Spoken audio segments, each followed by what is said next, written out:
Professor Xylix couldn't believe his compound eyes. The sole human exchange student at the Galactic Academy of Cultural Studies had just done something so viscerally disturbing that it sent ripples of horror through the classroom's psychic atmosphere.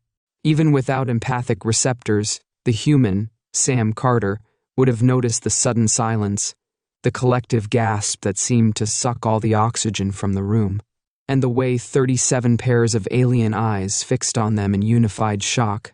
What had been a routine xenobiology practical session had transformed into what would later be described in student journals as the day we learned humans are both fragile and terrifying. It started innocuously enough. The class had been studying comparative anatomy across sentient species.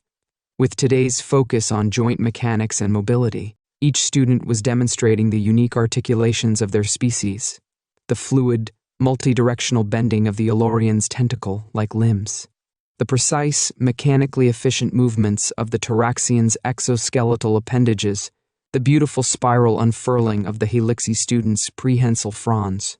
When it came to Sam's turn, they had been attempting to show the remarkable range of motion in human shoulder joints. Perhaps they were showing off a little. Being the only human in a school of over 3,000 alien students could make one eager to impress, or perhaps it was simply bad luck. Whatever the cause, the distinct pop that echoed through the classroom marked the exact moment Sam's shoulder dislocated. The sound alone triggered instinctive distress responses in several species.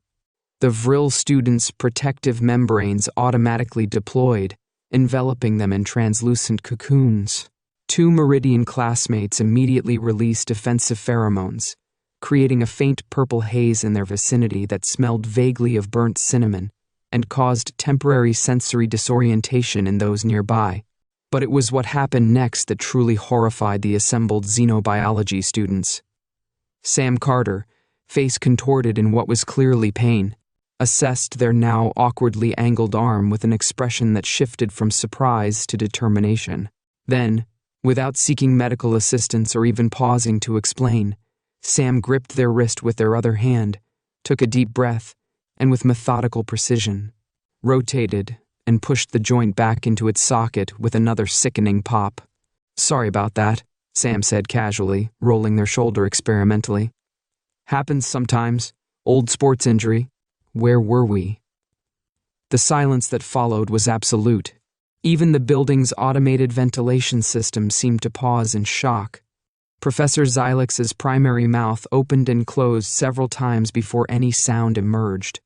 His secondary mouth, used primarily for emergency communications, emitted a high-pitched whistle of distress that the classroom's translator didn't bother interpreting.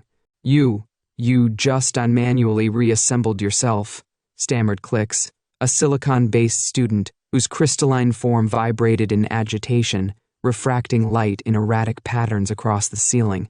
Yeah, just popped it back in," Sam replied, beginning to realize the impact of their actions as they took in the room's reaction. "It's not a big deal. Humans do it all the time." That was precisely the wrong thing to say. The idea that such bodily trauma could be commonplace, that humans routinely disassembled and reassembled their bodies without medical intervention, sent a new wave of horror through the classroom. 3 Floxian students promptly molted their outer membranes, an involuntary stress response that would leave them embarrassed for weeks. Mixal, a gaseous entity contained within a hovering environmental suit, condensed so rapidly in shock that their suit's pressure regulators triggered an emergency release, creating a small, harmless cloud of lavender-scented vapor near the ceiling. "Class dismissed." Professor Xylix finally managed, all 4 of his hearts pounding arrhythmically. Everyone takes some time to process this experience. We will resume tomorrow with perhaps a less practical approach to human physiology." As the students filed out, many moving with the careful slowness that indicated psychological shock, others clustering in tight groups for comfort, the whispers began. By evening, the story would spread throughout the academy, growing with each retelling until some versions claimed the human had completely detached their arm and reattached it using nothing but determination and primitive, mechanical knowledge. Sam stood awkwardly in the emptying classroom, unsure whether to be embarrassed or amused by the reaction. Professor Xylix approached, his color slowly returning to its normal viridian hue. "Sam Carter," he said carefully, "I believe we need to have a conversation about appropriate warnings before human maintenance procedures." Sam nodded, suppressing a smile. "Yes, Professor. I'm sorry for disrupting class." "It's not the disruption that concerns me," Professor Xylix replied, his voice lowered although the room was now empty. "It's that you've just single-handedly confirmed every terrifying rumor about human physiological resilience that's been circulating on campus since your arrival." "Rumors?" Sam asked, genuinely confused. "About shoulders?" "About humans in general," the professor clarified. "Your species' ability to withstand and repair damage that would be fatal to most sentient beings has been a subject of considerable anxiety among some faculty members." He paused, all three of his eyes blinking asynchronously. The Chancellor was just beginning to convince the Board of Regents that humans weren't biological anomalies to be feared. Sam winced, and not from the lingering pain in their shoulder. "I've really caused a problem, haven't I?" "Not irreparable," Professor Xylix assured them, then flinched at his own poor word choice. "The situation, I mean, not your body parts. Oh dear." As they left the classroom together, Sam couldn't help wondering how the aliens would react if they learned about other routine human phenomena, like teeth falling out and being replaced during childhood, or the fact that humans regularly shed their entire outer skin layer in tiny, invisible pieces. Perhaps some human adaptations were best kept private during their academic exchange. What neither Sam nor Professor Xylix realized was that this incident would mark a turning point in human-alien relations at the Academy. Fear and fascination would blend in equal measures, creating a new mythology around the sole human student that would persist long after their departure, and it had only just begun. News traveled quickly through the Galactic Academy's neural network, both the technological one that connected the various facilities and the biological one formed by gossip among students of telepathic species. By dinner time, the central nutrition hall buzzed with conversations about the humans' disturbing self-repair demonstration. Sam entered the hall to find the usual ambient noise dropping to a hush. Hundreds of diverse alien eyes, optical sensors, and sensory pits turned in their direction.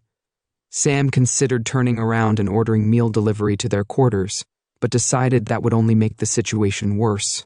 With determined casualness, they walked to the food synthesizer, keyed in their biometric data, and waited while the machine produced a nutritionally balanced meal compatible with human biochemistry. "Is it true you can detach body parts at will?" The question came from Arxian, a tentacled, mollusk-like sophomore whose translucent skin didn't hide their nervous excitement. "No, that's not," Sam began. "I heard humans keep functioning even after losing limbs," interrupted another student, a hovering collective of symbiotic organisms that spoke with perfect synchronization. "Well, we don't just keep walking around like nothing happened," Sam tried to explain, collecting their food tray. "We need medical attention, usually pretty urgently. But you fixed yourself today," insisted a tall, spindly creature whose name Sam couldn't recall, without a medical unit or even cellular regeneration tools. Sam looked around for an empty table but found an even more uncomfortable sight. Nearly every table had conspicuously vacant seats, more than usual. They were being invited to sit, everywhere. This wasn't ostracism, it was the opposite. Every group wanted the dangerous, fascinating human at their table. With a sigh, Sam chose the table where Liren sat alone. The plant-based empath had been one of Sam's first friends at the Academy, and her species' natural calm might make this conversation easier. "They're afraid but intrigued," Liren said quietly as Sam sat down. Her leaf-like appendages rustled slightly, analyzing the emotional currents in the room. "You've become something of a legend in the span of 4 hours." "Great," Sam muttered, poking at their food.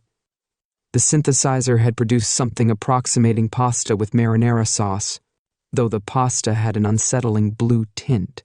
"Just what I needed," Perhaps you should address the misconceptions directly, Liren suggested. The unknown is always more frightening than the truth. Sam considered this, then noticed Professor Xylix entering the nutrition hall with several other faculty members. The professor's gaze met Sam's, and a subtle nod passed between them. Sam had the distinct impression that how they handled the situation would reflect on humanity as a whole. Standing up, Sam cleared their throat. Unnecessary, as it turned out. The hall was already watching their every move. So, about what happened in xenobiology today, Sam began. The words echoed slightly in the now silent hall. I think there's been some confusion. Humans can't actually detach or reattach limbs at will. What happened was a dislocation. The joint came out of alignment but was still connected by muscles, tendons, and ligaments. Sam paused, realizing that these anatomical terms might not translate well across species. Think of it like a mechanical connection that slipped out of place. They tried again. All the parts were still there, just not fitted together correctly. Putting it back is a simple mechanical action, not a mysterious power. It hurts quite a lot, actually.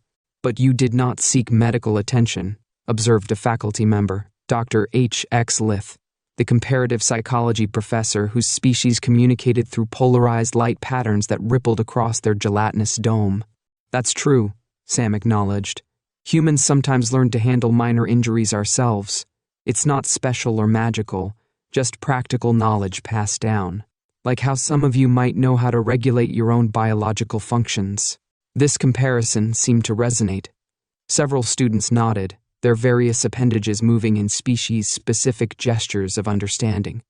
Besides, Sam added with a small smile, trying to lighten the mood, if you think that's impressive, you should see what human dentists do. This was, in retrospect, another miscalculation. Dentists?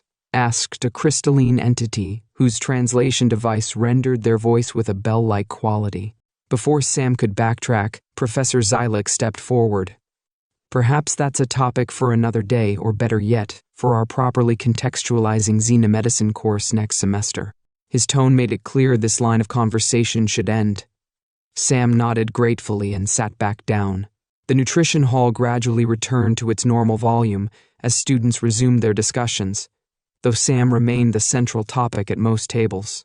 That helped somewhat, Liren observed, her sensory fronds still monitoring the emotional atmosphere. Though I believe you've inadvertently created more questions than you've answered. Story of my life since coming here, Sam sighed.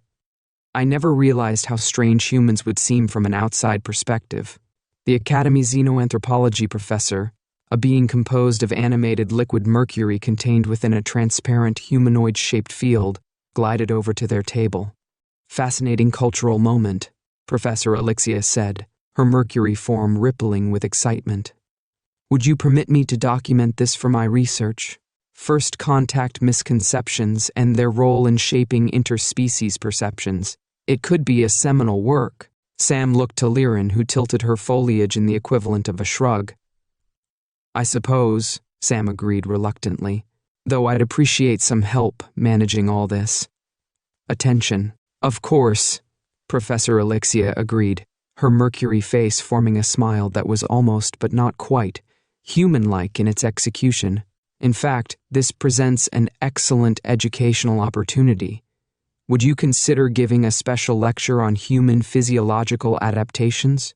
With proper framing and explanation, we could demystify many of these issues. Sam considered the offer. On one hand, becoming a specimen for aliens to study hadn't been on their academic exchange agenda. On the other hand, they were at the Academy to facilitate understanding between species. I'll do it, Sam decided, but only if we can make it a cultural exchange. I don't want to be the only one explaining biological peculiarities. Professor Alexia's mercury form vibrated with delight. Perfect. A symposium on physiological and cultural adaptations across sentient species. We'll schedule it for next week, after the current. Excitement has had time to settle. As the professor glided away to begin planning, Liren extended a comforting tendril to touch Sam's hand. This will pass, she assured them. Though I suspect the human who reassembled their own joint will become part of Academy lore. Wonderful, Sam muttered, but couldn't help smiling. If nothing else, they'd certainly made an impression. As they finished their meal, Sam noticed several students at nearby tables attempting to discreetly observe their eating process, another human activity that apparently held morbid fascination for some species. Sam deliberately took an enormous bite of their blue pasta, chewed exaggeratedly, and swallowed with theatrical emphasis. 2 Floxian students promptly molted again. The week following the incident, as it came to be known, brought a strange new reality for Sam. They had become a minor celebrity on campus, trailed by whispers and stares. Some students gave them a wide berth in corridors, while others seemed to find excuses to be near them, perhaps hoping to witness another display of human resilience. The attention wasn't entirely unwelcome. Sam's interspecies communication seminar suddenly had perfect attendance, with students hanging on their every word. Their perspective was sought on topics far outside their expertise, as if being human automatically made them an authority on everything from Earth geology to human mating rituals. "This is getting ridiculous," Sam complained to Liren, as they studied together in the library's quiet zone, a dimensionally stable pocket of space where sound waves dissipated almost instantly beyond a few feet. "Yesterday, a quantum physics professor asked me to explain how humans transcend solid matter states during injury repair. I think he was asking about scabs." Liren's leaves fluttered in her species' version of laughter. "You've become the avatar for all human mysteries. It's quite entertaining to observe." "Easy for you to say," Sam grumbled, but without real annoyance. Liren's steady friendship had been an anchor amid the chaos. Their conversation was interrupted by a notification pulsing on Sam's Academy-issued communication device.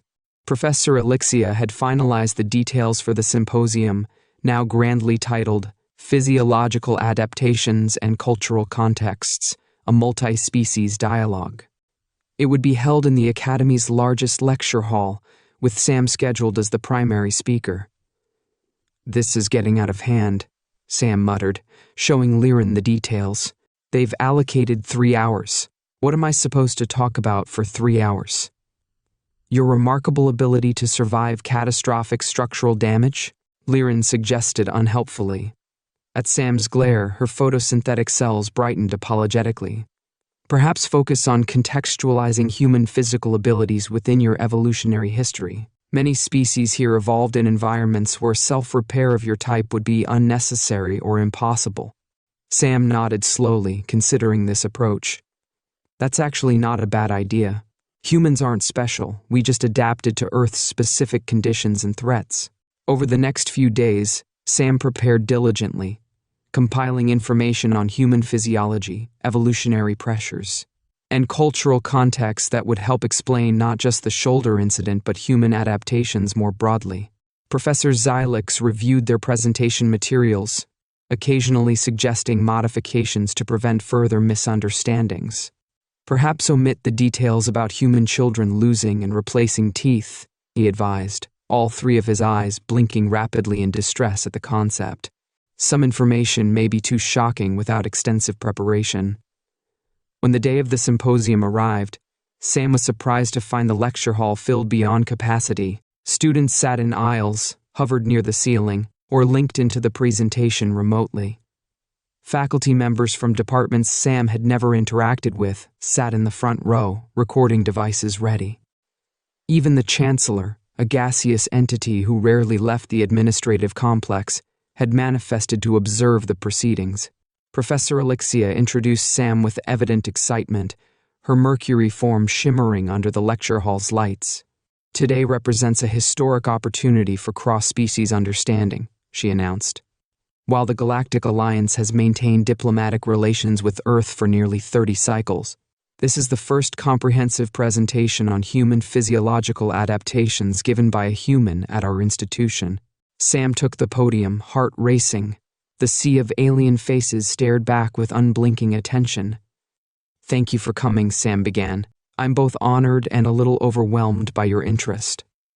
Before I discuss human physiology, I want to emphasize that despite our differences, all sentient species share fundamental similarities. We adapt to our environments, we solve problems, we build cultures and technologies. This seemed to relax some of the tension in the room. Sam activated the holographic display, showing an image of Earth. Humans evolved on this planet, a world of moderate gravity, dramatic temperature fluctuations, diverse ecosystems, and numerous predators. Our adaptations make sense in this context. Over the next hour, Sam explained human resilience factors, the remarkable efficiency of human skin in preventing infection while allowing for flexibility, the body's ability to clot blood to prevent fluid loss, the immune system's complex responses to threats, and the skeletal structure that balanced durability with weight efficiency. The fact that I could relocate my shoulder joint might seem alarming to species with different physical structures, Sam acknowledged. But it's simply one adaptation among many that allowed humans to survive in our environment. Our joints have evolved to allow extensive mobility while maintaining stability, and when that stability fails, we've developed techniques to restore it. To Sam's relief, the audience seemed fascinated rather than horrified by this explanation. Questions followed, ranging from thoughtful to bizarre. Does the human skeletal structure's internal positioning indicate an evolutionary history of external threats? Is it true humans can survive having their entire digestive tract removed and reconnected in a different configuration? Do all humans possess the knowledge to reassemble dislocated components, or are you a specialized repair technician? Sam answered each question patiently, correcting misconceptions while acknowledging the genuine differences between human biology and that of other sentient species. The symposium's second section featured presentations from students of various species, each explaining unique physiological adaptations from their own worlds.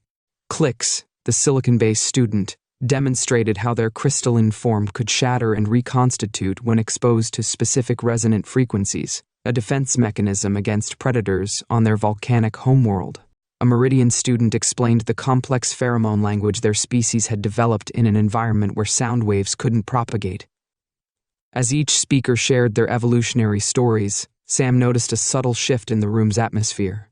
What had begun as a spectacle centered on human otherness had transformed into a genuine exchange of biological and cultural understanding. Species that had viewed each other with caution or confusion found common ground in the universal drive to adapt and survive. During the symposium's final segment, an open discussion, Chancellor Voxham's gaseous form condensed slightly to command attention. Today's exchange exemplifies the founding principle of this academy.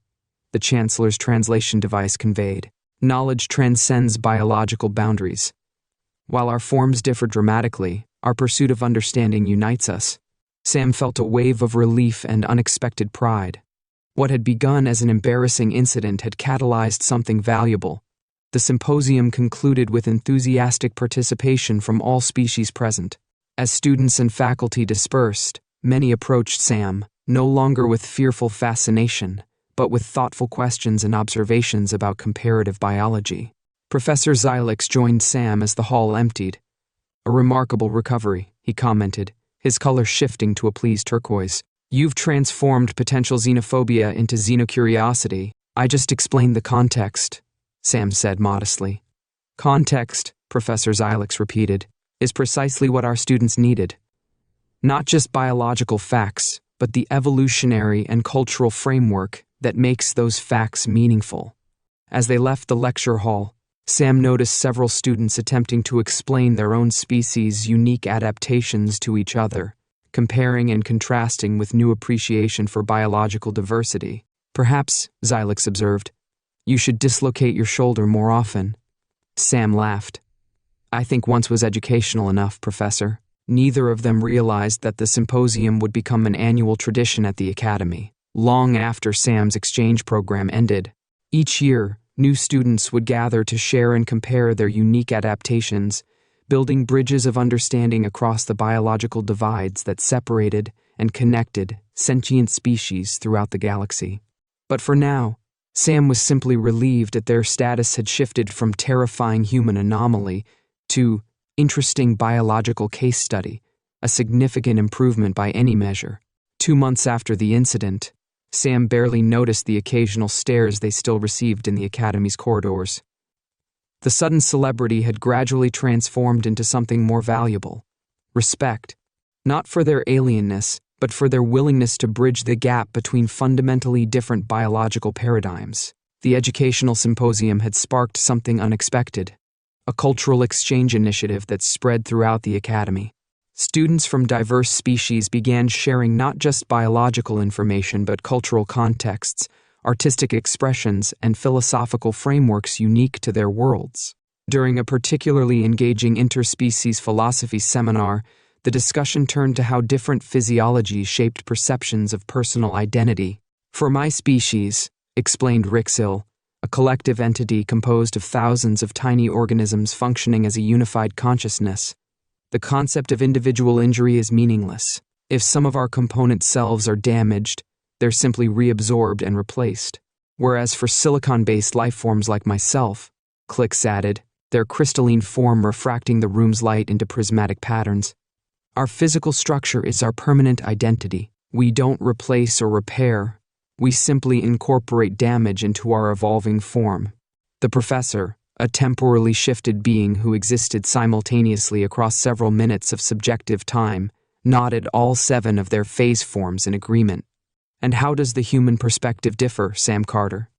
Sam considered carefully before answering.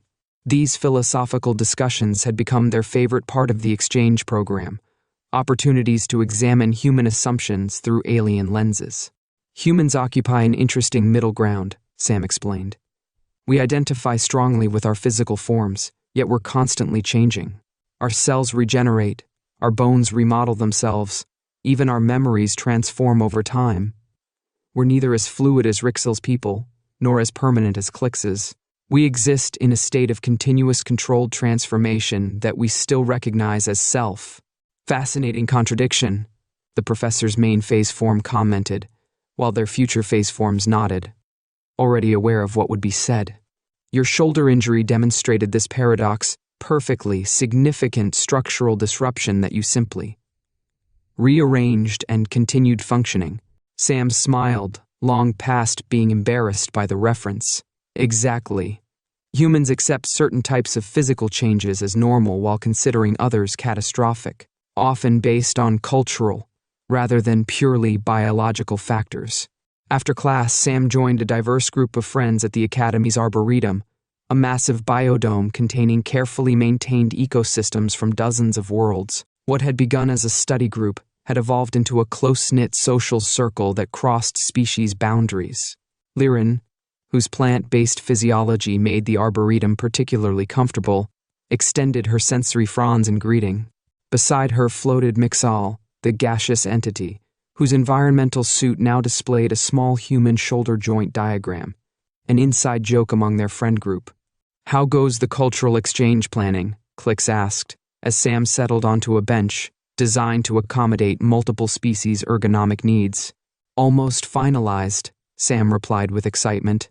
"The administration approved our proposal for Earth Week next month. We'll have food synthesizers programmed with Earth cuisines, holographic environments showcasing major Earth biomes, and I've prepared presentations on human art, music, and social structures." What had begun as Sam's defensive response to being viewed as a biological curiosity had blossomed into a genuine opportunity for cultural sharing. Other species had followed suit, with Galactic Academy now planning a series of cultural immersion weeks for major member worlds. "Will you demonstrate more human repair techniques?" teased Zex4, a serpentine student whose translucent scales shifted through iridescent patterns when amused. "Absolutely not," Sam laughed. "Though I am considering a presentation on human medical practices through history. Some of it would shock even you hardened xenobiology students." "Speaking of shocking," Mixal's translator conveyed, their gaseous form swirling with what Sam had learned to recognize as excitement, "have you been cleared to participate in the interspecies athletics exhibition?" The exhibition had been a topic of considerable debate among faculty. The Academy's traditional sporting events had evolved with specific physiological capabilities in mind, and integrating a human with their unique combination of attributes posed interesting challenges. "Provisionally," Sam answered. I'm allowed to participate in endurance events and team competitions, with some modified rules. They're still debating whether my shoulder history makes me structurally unstable. This drew laughs from the entire group.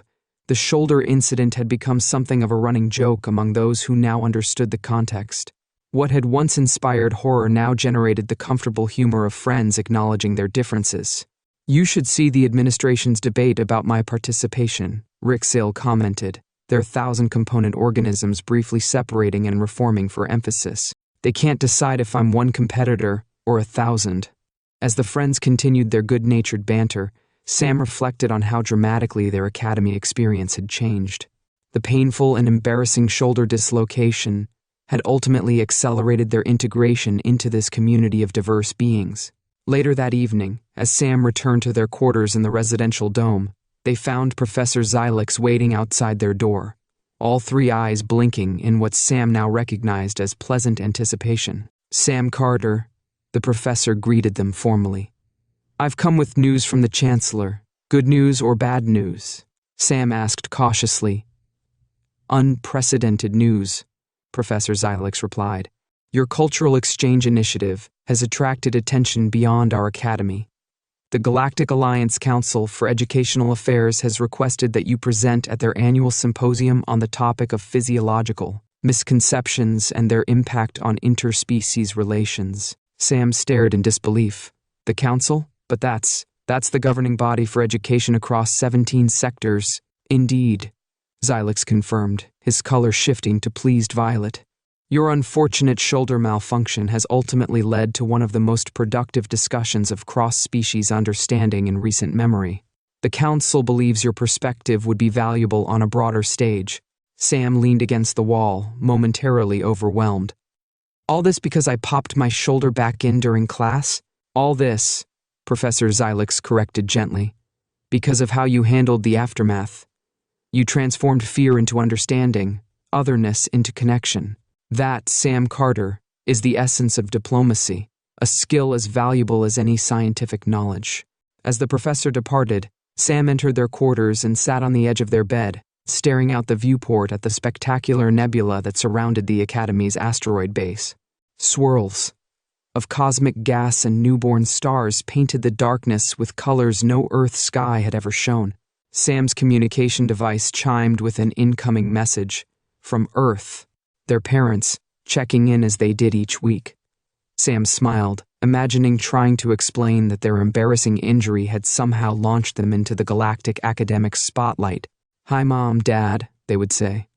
"Remember how I was worried about making a good impression here?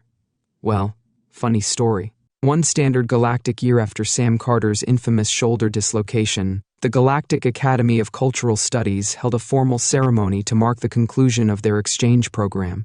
The Grand Assembly Hall, a spherical chamber with adaptive gravity fields that allowed beings of all physiologies to gather comfortably, was filled to capacity. Sam stood on the central platform beside Chancellor Voxham, whose gaseous form had assumed a more defined shape than usual for the ceremonial occasion. Around them, faculty members representing dozens of departments arranged themselves according to academic tradition, their diverse biological forms creating a living mosaic of galactic sentience. "We gather today," the Chancellor's translation device conveyed to the assembled crowd, "to recognize the completion of an exchange program that has transcended its original academic parameters to become something far more significant." Sam shifted uncomfortably under the collective gaze of so many beings. The formal academic robes, modified to accommodate human physiology, felt stiff and ceremonial compared to their usual attire. "When Sam Carter arrived at our institution," the Chancellor continued, "we expected a standard cultural exchange. What we received instead was a profound opportunity to examine our assumptions about biological diversity, physiological adaptation, and the cultural frameworks that shape our understanding of embodied existence." Several faculty members rippled, pulsed, or changed colors in their species equivalent of applause. In the years since the incident, Sam had become something of an icon at the Academy, not for their alienness, but for their role in transforming how species viewed and explained their differences to one another. The Earth Week cultural exchange had been so successful that it spawned similar events for dozens of other worlds. The comparative physiology curriculum had been completely redesigned with a new emphasis on evolutionary context and cultural interpretation. Even the Academy's medical protocols had been revised to include species-specific information about emergency self-maintenance procedures, with appropriate warnings. Sam Carter will be returning to Earth, Chancellor Voxham announced, but their contribution to our understanding will remain. I am pleased to announce the establishment of the Carter Initiative for Physiological and Cultural Integration, a permanent program that will continue the work of contextualizing biological differences within appropriate evolutionary and cultural frameworks. Sam hadn't known about this honor, and felt a rush of emotion that their empathic friends in the audience would surely detect. What had begun with embarrassment had culminated in something genuinely meaningful. After the formal ceremony, a more intimate gathering took place in one of the Academy's adaptive environments. Currently configured to approximate an Earth park, complete with simulated sunshine and the sound of birds that existed nowhere in this sector of the galaxy.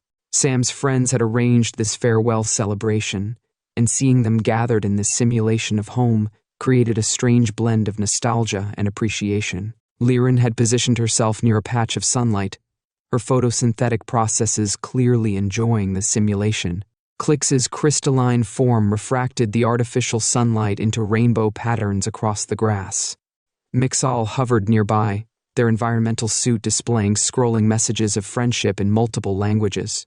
"We've prepared something for you," Liren announced, her translator conveying the warm sentiment her plant-based communication usually expressed through pheromones and subtle electrical signals.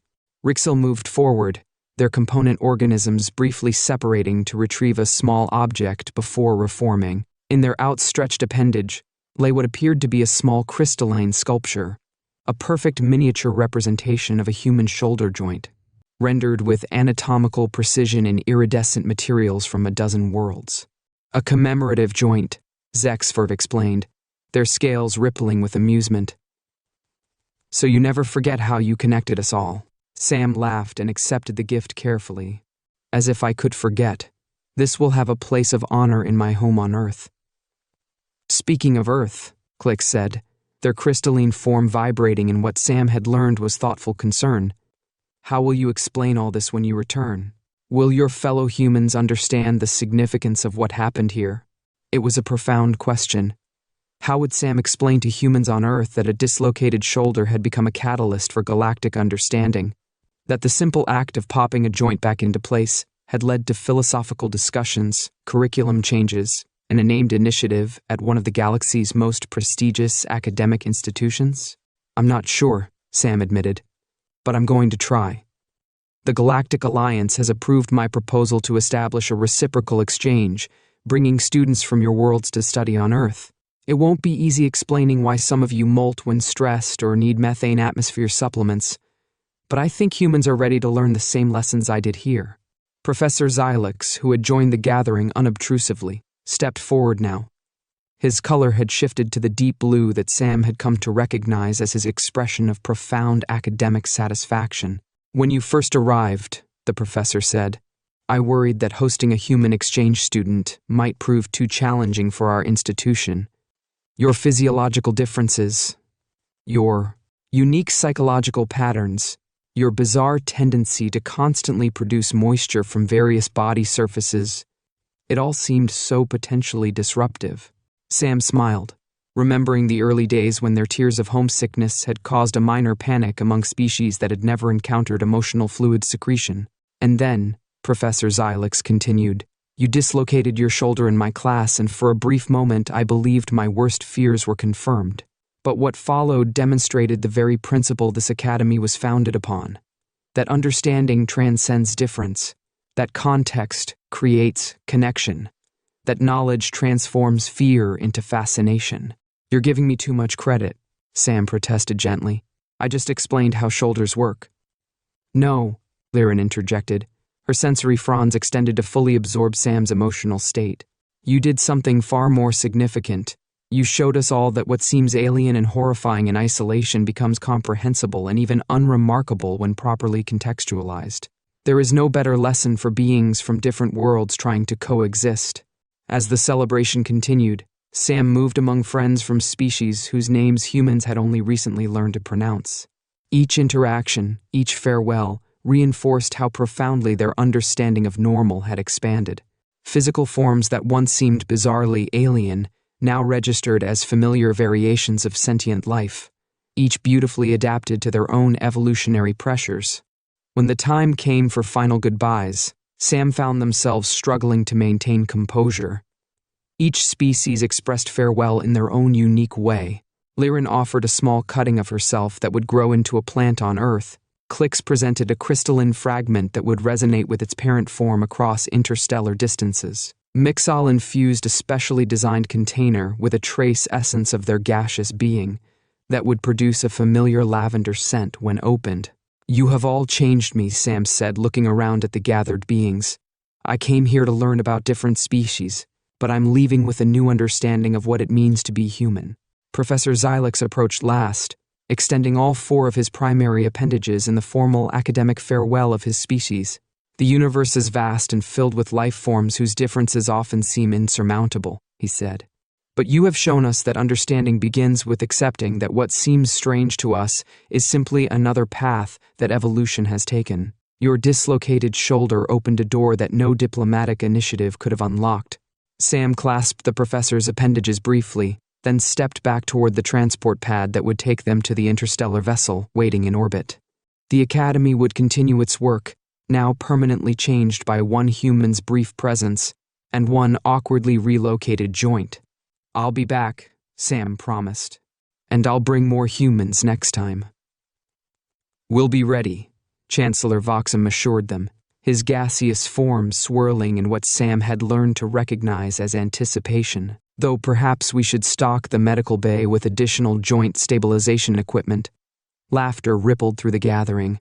100 different sounds from beings of vastly different biologics, united in a moment of shared humor that transcended physiological boundaries. As the transport field activated around Sam, the last thing they saw was the assembled community of the Galactic Academy, no longer divided by species or form, no longer regarding each other with caution or confusion.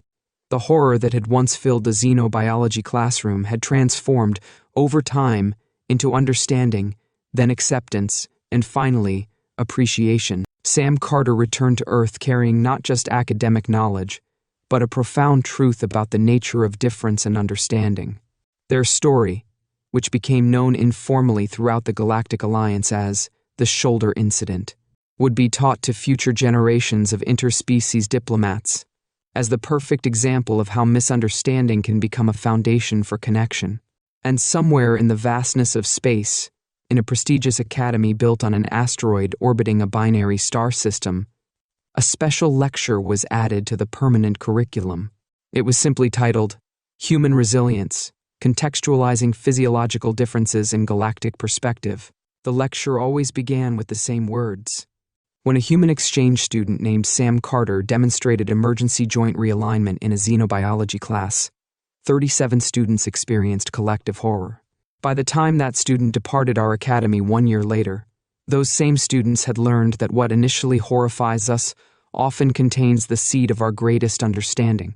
The Interplanetary Cultural Exchange Center in Geneva hummed with activity as delegations from 17 worlds moved through its grand concourse. Humans mingled with beings of extraordinary diversity, some floating, some slithering, some existing as collective swarms or oscillating energy patterns. On a raised platform in the central atrium, Director Sam Carter prepared to address the gathering. The small crystalline shoulder joint sculpture sat on the podium beside their notes, a personal talisman that had traveled from the Galactic Academy to Earth and now occupied a place of honor at every official function. "Distinguished delegates, honored guests, fellow sentients," Sam began, their voice carrying across the specially designed acoustic space that accommodated beings who perceived sound across wildly different frequencies. "5 years ago, I dislocated my shoulder in a classroom far from Earth and inadvertently terrified several dozen alien students." Gentle laughter rippled through the crowd. The story was well known by now, a foundational anecdote in the rapidly expanding field of interspecies cultural studies. Today, I am proud to announce that the Galactic Academy's Carter Initiative has officially partnered with Earth's Interspecies Medical Training Program. Together, we will create the galaxy's first comprehensive database of physiological contexts and cultural interpretations, ensuring that no being's natural biological processes will ever again be misunderstood as horrifying or mystifying. The delegates responded with their species' various forms of approval: light flashes, pheromone releases, harmonic vibrations, color shifts. What we once found alien in each other, Sam continued, we now recognize as simply different paths taken by life in its magnificent diversity. Every biological solution, every evolutionary adaptation, every cultural framework deserves not just tolerance but genuine understanding. In the front row, a familiar figure caught Sam's eye. Professor Xylix, now the Galactic Academy's senior ambassador to Earth, his coloration a pleased shade of deep blue. Beside him sat Liren, whose research on cross-species empathic communication had brought her to Earth as part of the academic exchange program that now flowed in both directions between worlds. The joint that once separated us, Sam concluded, gesturing to the crystalline sculpture, has become the connection that unites us. May we continue to transform our misunderstandings into bridges, our fear into fascination, and our differences into strength. As Sam stepped away from the podium to enthusiastic approval from the assembled delegates, a young human student approached with wide eyes. Director Carter, the student said hesitantly, is it really true that your dislocated shoulder changed interspecies relations throughout the sector? Sam smiled, thinking of that classroom years ago, of the silence that had followed the sickening pop of their joint, of the horror on alien faces that had gradually transformed into understanding. Not my shoulder, Sam corrected gently. What changed everything was what came after, the willingness on both sides to explain, to learn, to contextualize. We fear what we don't understand, but understanding can replace fear with appreciation faster than you might think. The student nodded thoughtfully, then asked, and do the aliens still find humans scary? Sam laughed. Some of our biological processes still surprise them, but now, instead of horror, there's curiosity. Instead of judgment, there's context.